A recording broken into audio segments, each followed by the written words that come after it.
Vous êtes le corps de Christ et vous êtes ses membres, chacun pour sa part. 1 Corinthiens chapitre 12 verset 27.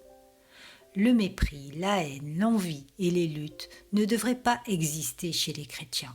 On serait alors tenté de croire que les membres d'un même corps ne se sentiraient pas concernés par leurs homologues, qui ne cherchent qu'à se quereller mutuellement.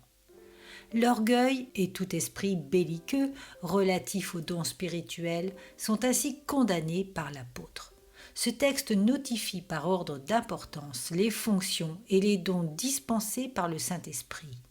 On trouve d'abord les apôtres ou serviteurs de Dieu, puis ceux qui savaient interpréter l'Écriture.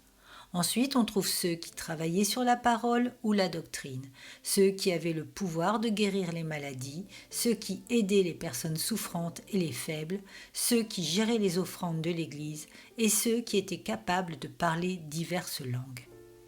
Le dernier don de cette liste est le pouvoir de parler en langue.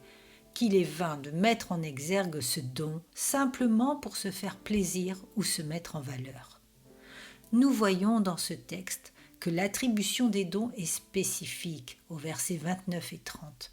Sans cette distinction, on aurait en fait une Église composée de membres identiques. Tout le corps de Christ ne serait alors qu'une oreille ou qu'un œil.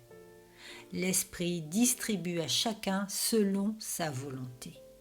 Soyons satisfaits par le don qui nous a été octroyé, même si ce dernier est plus modeste que celui des autres.